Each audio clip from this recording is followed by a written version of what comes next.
ce geste de toi viendra mon secours.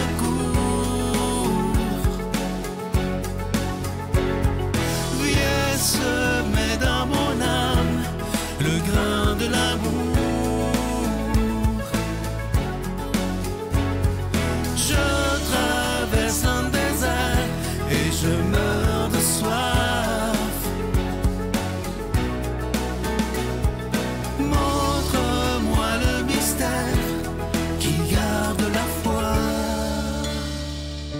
Bonjour, bon mardi 8 novembre 2022. Bienvenue à votre émission La Victoire de l'amour. J'espère que vous allez bien à la maison. On rejoint tout de suite pour sa chronique William Baudouin. Et à l'homélie, ce sera notre ami Victor de Paris.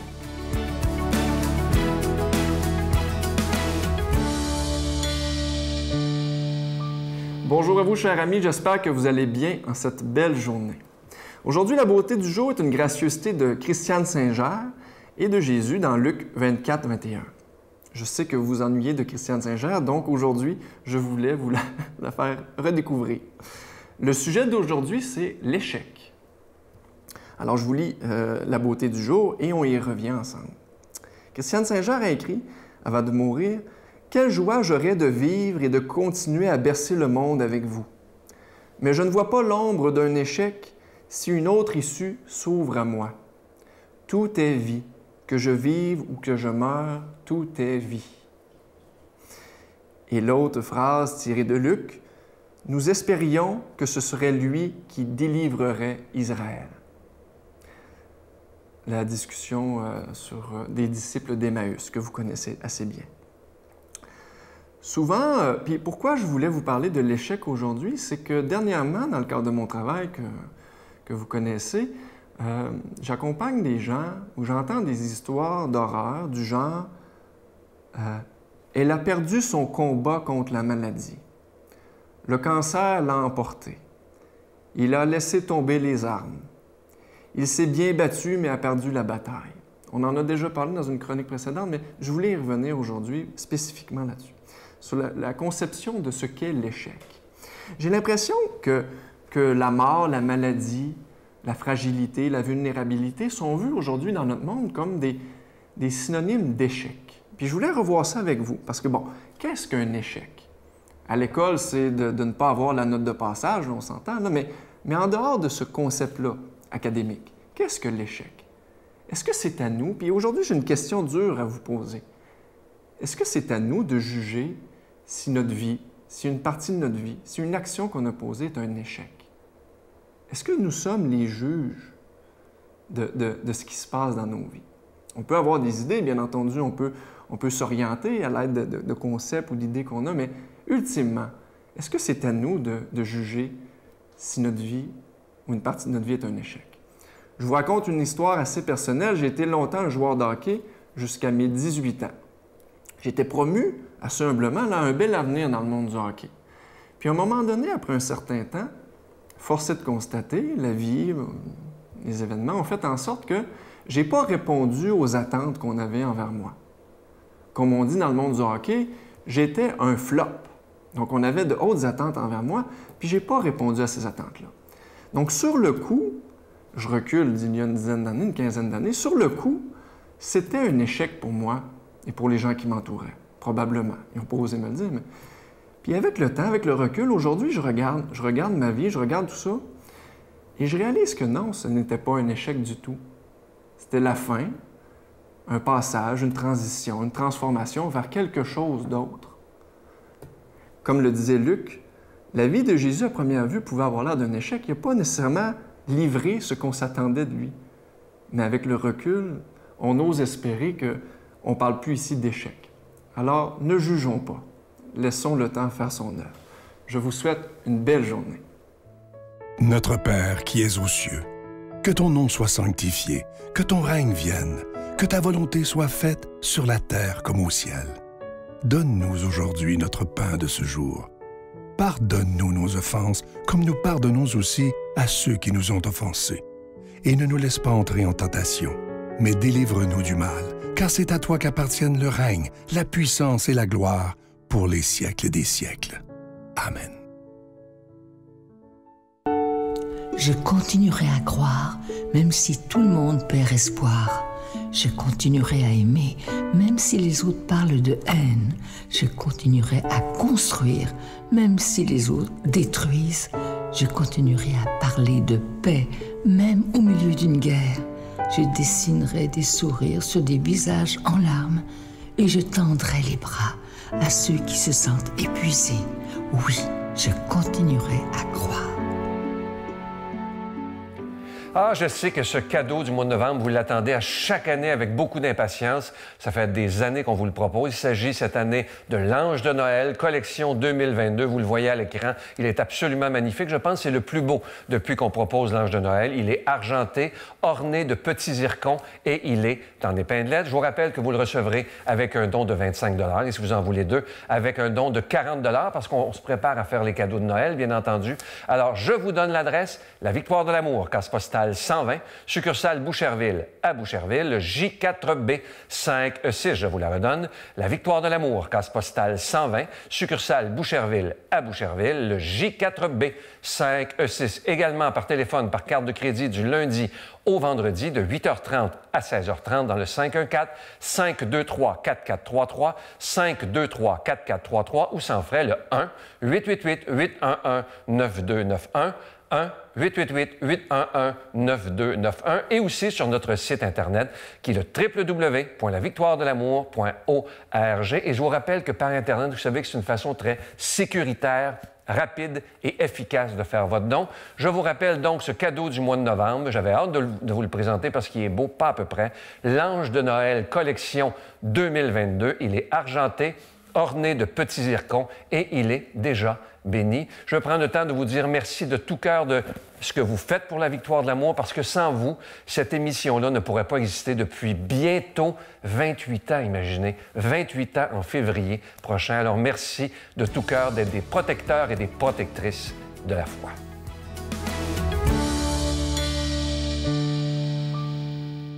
Mon Dieu, donnez-moi la sérénité d'accepter les choses que je ne peux changer, le courage de changer les choses que je peux et la sagesse d'en connaître la différence. Amen.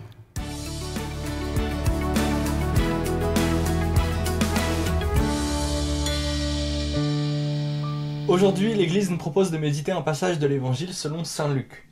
En ce temps-là, Jésus disait « Lequel d'entre vous, quand son serviteur aura labouré ou gardé les bêtes, lui dira à son retour des champs « Viens vite prendre place à table ». Ne lui dira-t-il pas plutôt « Prépare-moi à dîner, mets-toi en tenue pour me servir le temps que je mange et boive. Ensuite, tu mangeras et boiras à ton tour. » Va-t-il être reconnaissant envers ce serviteur d'avoir exécuté ses ordres ? De même, vous aussi, quand vous aurez exécuté tout ce qui vous a été ordonné, dites « Nous sommes de simples serviteurs. Nous n'avons fait que notre devoir. » Là, c'est la parabole du serviteur inutile. Là, ça parle de maître et de serviteur, en fait. Donc, on pourrait se dire, mais en quoi est-ce que ça nous concerne ? En fait, on n'a pas de maître particulier, on est les serviteurs de personne, on vit dans une société à peu près libre. Je veux dire, on n'est pas esclave ou quoi que ce soit. Vraiment ? Combien de temps, par exemple, est-ce qu'on passe le regard vers le bas sur un écran ou sur un ordinateur plutôt qu'à droite ou à gauche pour regarder les gens autour de nous ?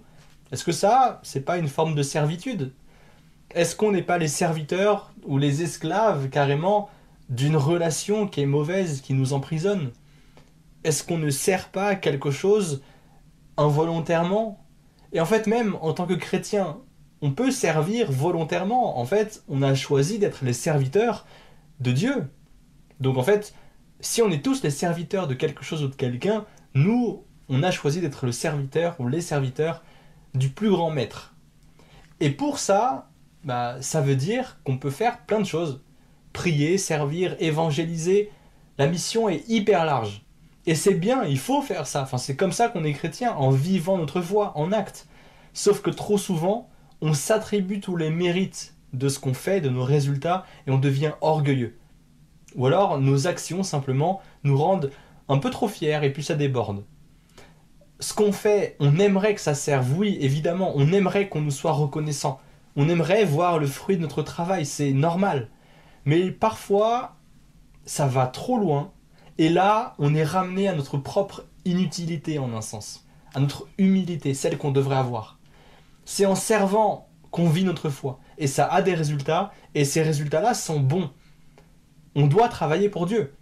Sauf que ce n'est que notre devoir. Et je vois là en même temps une sorte de paradoxe dans ce passage de l'Évangile. D'un côté, dans un autre passage, il y a Jésus qui nous dit « Vous êtes le sel de la terre et la lumière du monde ». Et on est en fait des créatures merveilleuses de Dieu, c'est ce qu'on lit aussi dans la Bible. On est en un sens nécessaire, Dieu nous fait gardiens de la création. C'est nous qu'il charge de cette responsabilité, qui est hyper grande mais qui est magnifique. En un sens, Dieu nous fait nécessaires au monde, puisqu'il nous crée là, maintenant. On pourrait très bien ne pas exister, pourtant c'est maintenant que Dieu nous crée. Donc on est en un sens nécessaire, et pourtant, et ben là, on a la parabole du serviteur inutile. Dieu, c'est vrai, n'a pas besoin de nous. Il est Dieu. S'il avait besoin de quoi que ce soit, il ne serait pas Dieu. Donc oui, il nous aime de toute éternité. Et c'est ce qui est fou en fait, c'est qu'il choisit d'avoir en un sens besoin de nous. Il nous charge d'une responsabilité, il nous donne une mission particulière. C'est à nous qu'il le demande. C'est pas incroyable? Enfin, il nous aime tellement qu'il choisit de nous rendre utiles pour le monde. Et en plus, c'est lui qui nous montre l'exemple. Et effectivement, on n'a jamais vu un maître se mettre à genoux devant ses serviteurs, sauf le nôtre. On est les serviteurs d'un maître qui a voulu être notre serviteur en même temps qu'il est notre maître. Il s'est agenouillé devant nous pour laver nos pieds. Et il est mort pour nous sur une croix. Même un serviteur ne ferait pas forcément ça, mourir pour son maître. Pourtant, Jésus, qui est notre maître, l'a fait pour nous. Et même par son baptême, il s'identifie à nous. Dieu tout-puissant, infini amour qui s'identifie à un humain pécheur. Autrement dit, Jésus, Dieu, il accepte de porter ici avec nous notre humilité. Et il l'élève. Il lui donne toute sa grandeur. C'est pas fou une nouvelle fois? Nous, on n'est que de simples serviteurs de Dieu. Mais dès qu'on accepte cette identité, on se retrouve couronné de la plus grande des gloires. Dieu agit, à travers nous aussi. Arrêtons de nous prendre pour des artistes, à être orgueilleux de ce qu'on fait. Soyons fiers d'être des pinceaux dans la main de Dieu. En plus, il peint des toiles beaucoup plus belles que les nôtres. Soyons saints, aimons Dieu, et soyons fiers d'être ses serviteurs. Au nom du Père et du Fils et du Saint-Esprit. Amen.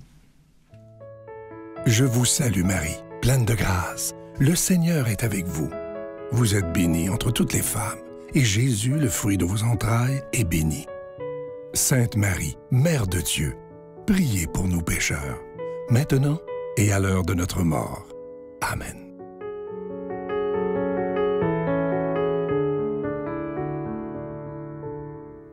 Ça me fait plaisir aujourd'hui de vous offrir ce cadeau du mois, l'Ange de Noël 2022, qui fait partie de la grande collection des Anges de Noël qu'on vous offre comme cadeau du mois à chaque mois de novembre, chaque année, depuis déjà longtemps. Quel cadeau! Je ne sais pas si vous avez conscience de la puissance de la présence des anges dans vos vies. Et surtout, dans la préparation à Noël, hein, c'est l'ange Gabriel qui a annoncé aux bergers qui étaient là la naissance de Jésus. Et c'est grâce à cet ange que a retenti le Gloria, hein, le gloire à Dieu, ce chant des anges. Je pense que ce cadeau du mois est tout indiqué pour ceux qui ont envie de chanter la gloire de Dieu à Noël, puis que ce ne soit pas une fête trop commerciale, mais qui veulent donner du sens encore plus, un cadeau pour vous. Ça s'offre bien en cadeau. Un ange à Noël, c'est plein de sens. Et pourquoi pas aujourd'hui prendre conscience un peu plus de la présence de nos anges gardiens, ceux qui veillent sur nous au quotidien, ces êtres célestes qui nous aiment tant. Bonne journée! On prend les choses trop pour acquis, tu sais, puis quand ça nous tombe dessus, on comprend pas. C'est une grosse crise existentielle qui s'abat sur nous, beaucoup de souffrance, beaucoup de questionnements. C'est par ta grâce que je peux m'approcher de toi. C'est